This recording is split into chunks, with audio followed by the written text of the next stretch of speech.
aí, tudo bem com vocês? Bem-vindos a mais um Arkham Comics, mais um vídeo de resenha e com ele de volta, John Constantine.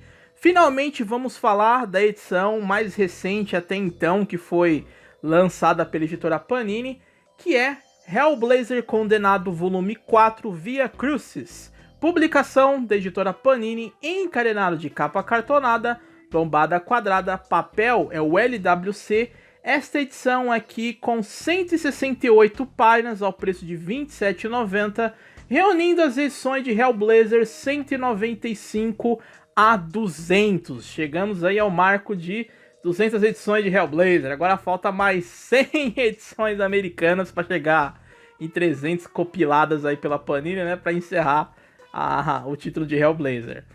Bom, na equipe criativa, como sempre, né, essa é a fase do Mike Carey nos roteiros. A arte fica por conta do Marcelo Franzen, com a colaboração ali do Leonardo Manco e também uma pequena colaboração do Steve Dillon, que a jumenta da Panini não soube acreditar na capa aqui. Bom, esse vídeo aqui, vamos àquela parte que é meio que um ritual repeteco, a resenha aqui, ela vai conter alguns spoilers para quem não leu o volume 3, porque como sempre acaba se fazendo meio que necessário. Então, se você não se importa com isso, do que eu vou falar do volume 3 aqui, bora lá acompanhar a resenha. Eu vou fazer até um pequeno resumo da edição anterior, porque ainda tô devendo uma história daquela edição lá, que vamos falar aqui nesse vídeo, que continua nessa edição com essa capa belíssima aí, né, para nenhum comercial de Marlboro botar defeito, né? Enfim, bom, resumindo, lá no volume anterior, o Constantine ele teve sucesso em prender e matar o Cão das Sombras, ali com a ajuda de outros colegas dele magos. Apesar de, aos trancos e barrancos, mesmo com as brigas e discórdias ali, guerra de ego entre esses feiticeiros. Só que esse sucesso, entre aspas, ele se mostrou ali a maior burrada da vida do Constantine. Por quê? Porque ele foi enganado. E com isso ele acabou ali liberando uma besta fera que trouxe o seu apocalipse ao mundo.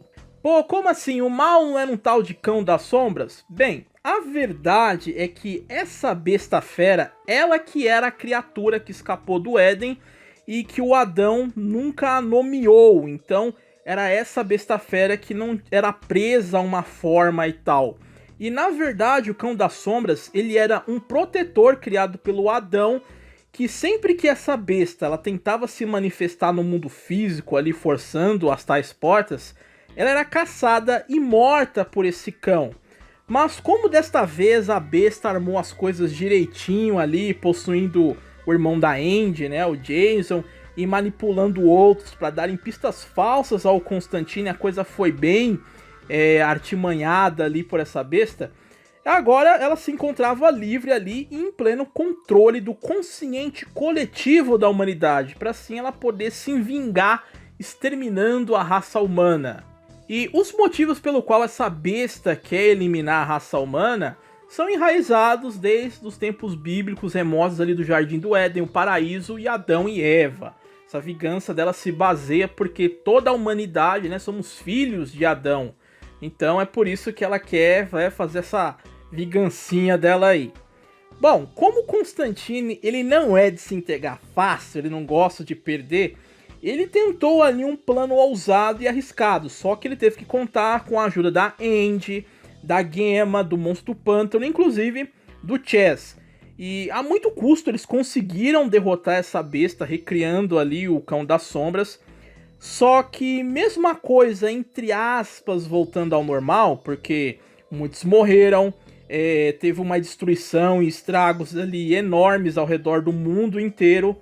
As consequências foram pesadas, principalmente para o Constantine, já que tudo ali lhe custou a sua mente.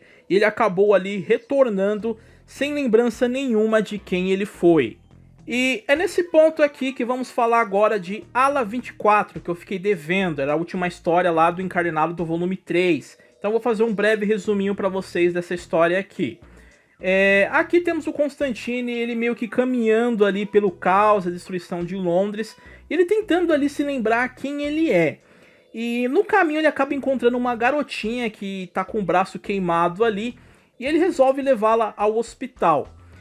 Nisso, os médicos eles percebem que o John ele não tá bem, ele parece confuso, perdido ali. Ele tenta até usar de um nome falso para se sentir seguro, mas o que ele acaba fazendo é meio que atraindo a atenção de um psicopata louco que tá por ali. É uma figura que, inclusive, ele é o único que mantém as lembranças desse evento da besta, quando as mentes de toda a humanidade estavam ali conectadas. Então, além de se recordar do que aconteceu, ele retém essas informações. Só que ele não se lembra do Constantine, justamente porque ele não fazia parte da conexão.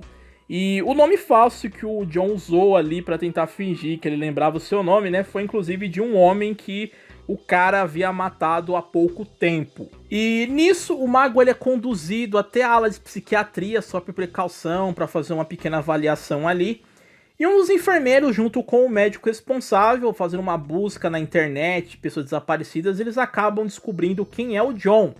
E com um pouco de hipnose e a sugestão ali do seu verdadeiro nome, o Constantine ele começa a ter flashes que não trazem a sua memória de volta, mas faz com que ele não queira se lembrar de forma alguma.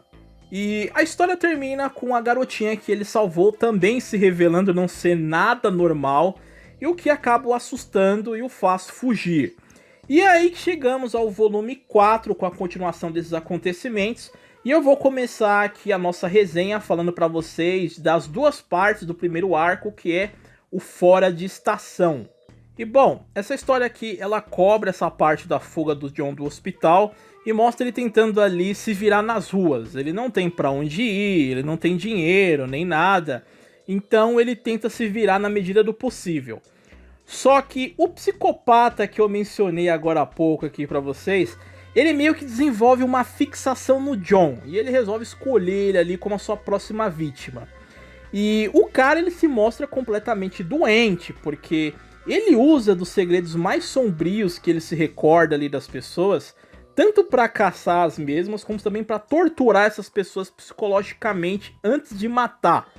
Não tem limites para a compulsão desse sujeito aqui.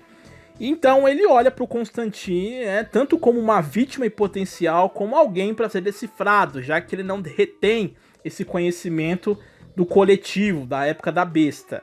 E a outra figura aqui que também quer se aproveitar da fragilidade do John, e digamos que é uma demônia, da qual ele conheceu anteriormente, só que ela estava numa forma de uma criança. Ela se chama Rosa Arcanis e ela oferece ao mago as suas lembranças de volta se ele topar fazer um acordo com ela.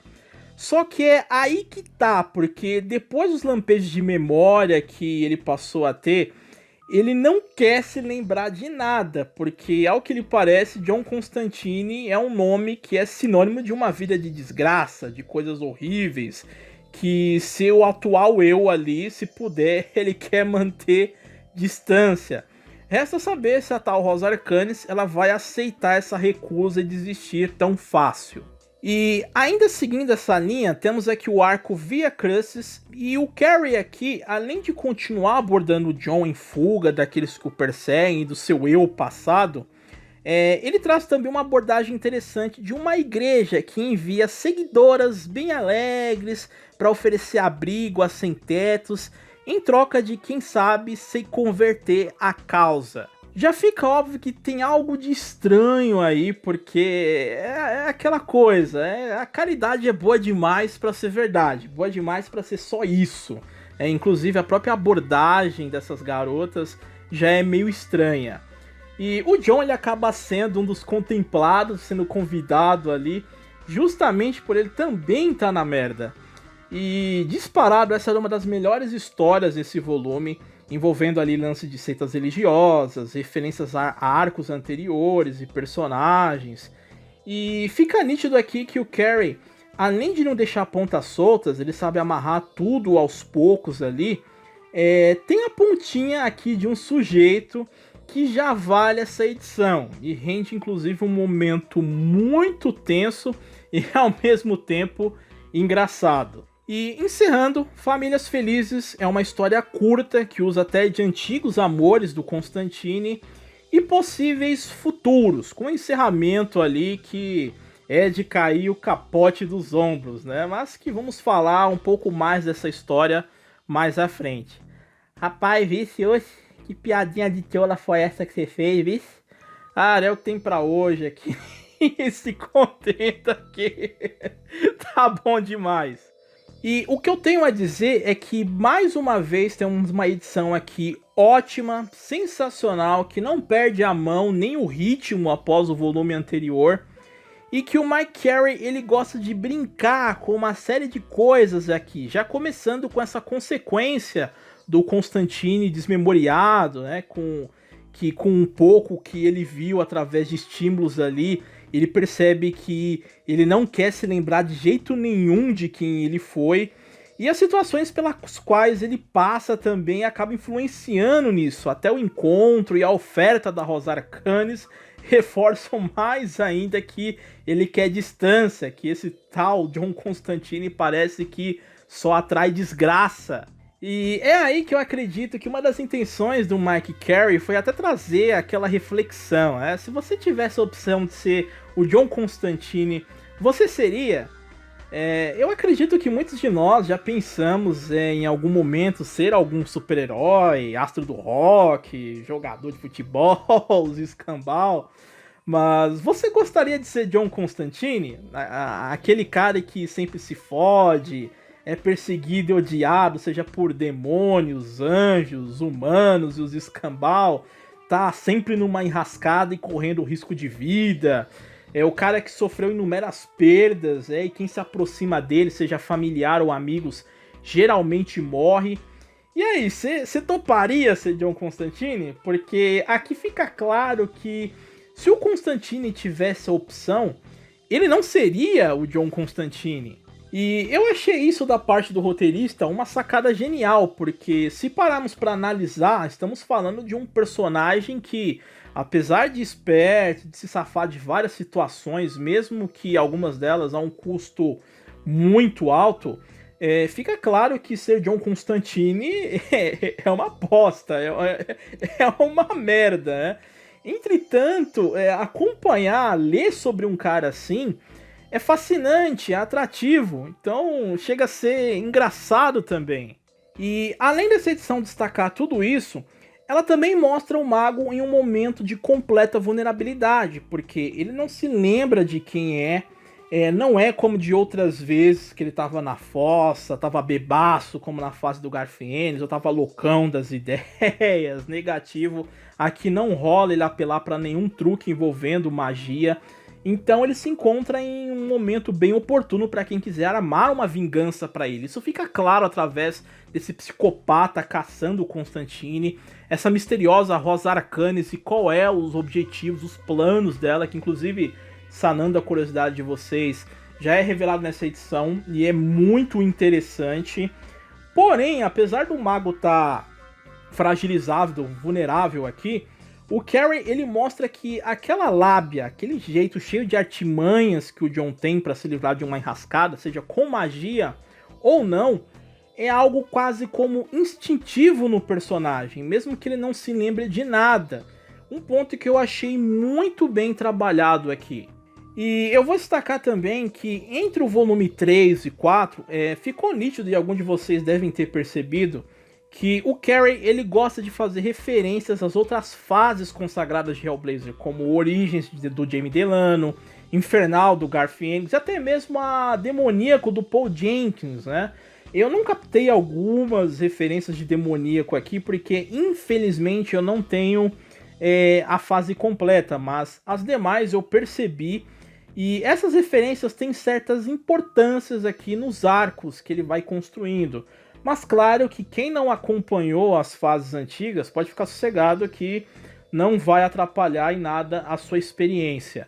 Inclusive aqui no vídeo eu faço uma menção ao meu brother Lucas Leão, né? Que a gente até conversou bastante em torno dessa fase aqui. Ele me deu alguns complementos em relação à fase demoníaco aqui, que eu dou os créditos a ele também. Obrigado pela informação aí, brother. E, bom, Para esse volume aqui, eu dou uma nota 10, porque é uma edição ótima. Pode não ter algo de monumental e épico, não quer dizer que, porque um volume tem nota 10, que a nota 10 seja classificada para isso. Eu sempre ressalto isso no canal, negativo. Esse volume pode não ter um ponto épico como tem no volume 3, vai depender, isso vai muito de leitor para leitor. Mas ele se valeu de trabalhar de forma incrível as consequências de lá. E no final, ele mostrou que tudo tem um preço e que as coisas podem ficar cada vez melhores ou piores dependendo do ponto de vista do leitor. Essa é uma edição excelente, continua valendo e muito acompanhar essa fase de Hellblazer aqui. Eu tô gostando bastante. Pra mim, que conhecia Mike Carey através das histórias que ele escrevia nos X-Men, tô me surpreendendo bastante com outro tipo de abordagem, né? Outro tipo de escrita do roteirista aqui. Então fica aí mais essa dica Arkham Comics para vocês, de uma fase ótima e excelente. Eu espero que vocês tenham gostado demais desse vídeo. Se você gostou e puder, não custa nada, deixa aquele like que me ajuda bastante o canal Arkham Comics aí. Se é novo no canal, se inscreve e marca o sininho nas notificações. O YouTube às vezes trola não notificando os vídeos aí, mas sempre estamos aí postando uma coisinha vez ou outra. Já leu essa edição? O que tá achando dessa fase? Tá curtindo ela? Não tá gostando? Fica à vontade nos comentários aí. Até o próximo vídeo. Um grande abraço e valeu!